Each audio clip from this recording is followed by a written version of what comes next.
Bienvenue sur TLSV, voici les titres développés dans ce JT Toute Image du vendredi 8 mars 2013.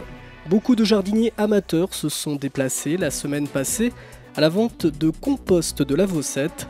50 tonnes ont été vendues. À partir de lundi et jusqu'à samedi prochain, l'association des commerçants luçonnais propose une semaine commerciale en préambule de la fête de la Saint-Patrick. Détail dans un instant. Enfin, les vacances se terminent pour les enfants de l'accueil de loisirs municipal de Luçon. Nous ferons le bilan des activités réalisées durant cette période. Samedi dernier, la ville de Luçon et la Sorre organisaient une vente de compost à la station de compostage de la Vossette. Et le moins que l'on puisse dire, c'est qu'il y avait du monde en attente d'être servi. On a énormément de monde depuis 8h30 ce matin, alors que la vente était prévue à 9h, donc on a ouvert un peu plus tôt, puisqu'on a vu que la queue s'allongeait sans arrêt. D'ailleurs là, la queue est quasiment jusqu'au boulevard de l'Océan, avec quasiment 3 quarts d'heure d'attente, donc grand succès ce matin. Un succès qui se ressent dans les stocks, puisque la quasi-totalité du lot mis en vente est partie. En quantité, nous on a à peu près 100 tonnes sur le parc. Là, je pense qu'il y a déjà à peu près 50-60 tonnes de parties. Donc on en aura assez, je pense, pour la matinée, mais ça va faire juste quand même. Une bonne partie du compost va disparaître et on a d'autres lots qui sont à venir, donc on a ce qu'il faut pour le reste de l'année, il n'y a pas de problème. Des ventes records donc que l'on peut expliquer par l'arrivée de nouveaux clients, notamment grâce à la publicité qui a été faite autour de l'événement. Alors il y a beaucoup d'habitués et aussi beaucoup de nouvelles têtes aujourd'hui liées à la communication je pense qu'il y a eu dans la semaine, puisque les gens des fois ils pensent pas forcément et du coup là ce matin on est un peu victime de notre succès puisqu'on fournit pas en fait. On a des habitués qui reviennent régulièrement, donc c'est le signe que le produit est de qualité et ils nous font le retour que c'est un produit de qualité. En effet, le compost proposé ici se démarque par sa richesse puisqu'il a une valeur agronomique importante et les clients ne s'y trompent pas, on vient ici pour sa qualité mais également pour son prix. Pour faire des fleurs, puis les légumes aussi, dans le jardin. Là je vais en prendre 3 mètres cubes parce que c'est une fois moins cher que l'engrais complet. Qu'on prend à la cavac du 6-15 francs ou du 3x17. C'est une fois moins cher et c'est facile à entretenir et puis ça fait un bon humus, quoi. Pour certains, c'est la première fois, l'occasion de comparer avec les produits que l'on trouve habituellement dans le commerce. C'est la première fois que je viens chercher du compost parce que j'ai eu de la malchance depuis 2-3 fois, les dernières fois, j'étais absent. Et bon, ici j'en profite, c'est la bonne saison qui arrive.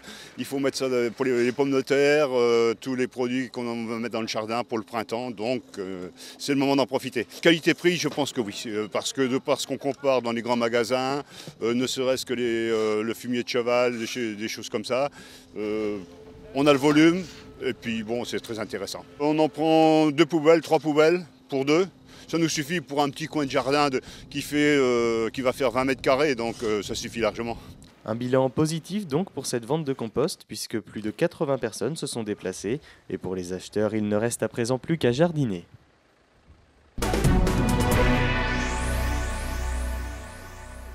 En préambule de la grande fête de la Saint-Patrick qui aura lieu à Luçon le samedi 16 mars prochain, l'association des commerçants luçonnais Cœur de Ville met en place à partir de lundi une semaine dite commerciale.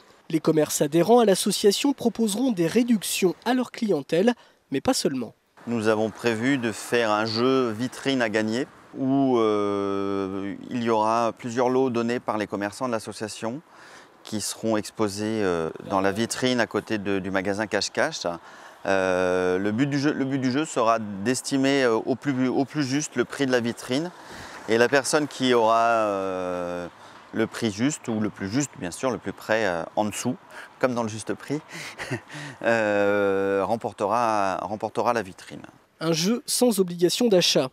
Les commerces devraient également habiller leurs vitrines en vert et orange, les couleurs officielles de cette première fête de la Saint-Patrick, à laquelle Cœur de Ville souhaitait participer. C'est vraiment la seule façon qu'on avait de participer à l'ensemble de la vie associative qui s'est développée autour de cet événement, sans créer une animation qui coûte de l'argent, et donc en essayant d'apporter quelque chose sur toute la semaine. Ça va permettre de préparer un petit peu le samedi et le défilé du samedi, quoi. Et même si la soirée de la Saint-Patrick, avec ses musiques, ses danses et ses chants irlandais, se déroule au gymnase du Moulin Rouget, Les commerçants vont profiter pleinement du défilé carnavalesque du samedi qui partira à 17 h de la piscine pour rejoindre le gymnase du Moulin Rouget en passant par les rues du centre-ville.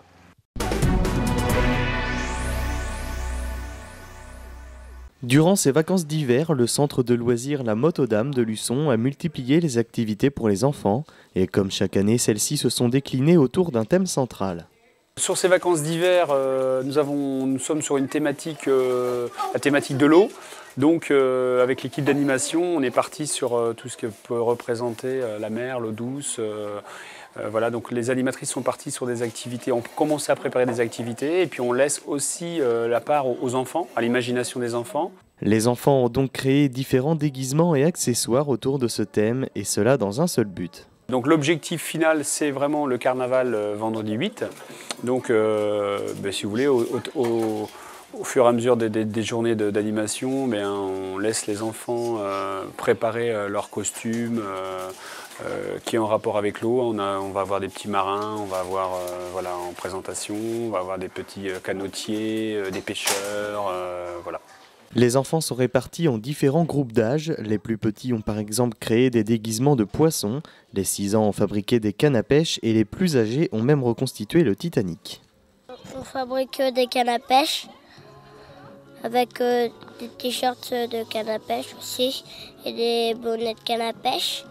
Dans le dos de nos costumes, on a marqué des choses par rapport à l'eau pour pas la gaspiller. On a marqué comment économiser l'eau, plein de façons pour économiser l'eau. Un habit de pirate, un chapeau, une épée. J'ai tracé un phare, et alors je l'ai découpé et on est en train de le colorier. Un masque de méduse. En fait, j'ai pris un ballon, je l'ai mis plein de papier journal dessus. Après, on l'a recouvert, on l'a laissé sécher. Après, on a mis quelques petites feuilles de méduse. En plus de ces activités autour du thème de l'eau, l'accueil de loisirs municipal propose chaque après-midi des séances de sport pour les 7-15 ans. Et à l'heure des premiers bilans, on peut dire que ces vacances d'hiver ont été positives, autant sur le plan de la fréquentation que sur le plan humain. On peut appeler ça de très belles vacances d'hiver parce qu'on a fait en moyenne, si on fait une moyenne sur les deux semaines de 70 enfants de journées enfants, 70 journées enfants, c'est de belles vacances, vraiment de très belles vacances. Ça faisait pas mal de temps qu'on n'avait pas atteint ce niveau-là. Et en termes de qualité, on a une équipe, on a la chance d'avoir à Luçon une équipe de permanents d'animation et vraiment qui se donne pour permettre aux enfants luçonnais et aussi de l'extérieur, puisqu'on accueille tout enfant, de passer des vacances agréables, sympas, dans un rythme adapté. Voilà, on prend conscience aussi que ce sont des vacances pour les enfants et le but du jeu, c'est qu'ils viennent prendre plaisir. Et après les vacances, le centre de loisirs va proposer des ateliers autour de la lecture tous les mercredis. Et dans le cadre du prix littéraire de Vendée, les enfants choisiront leur livre préféré.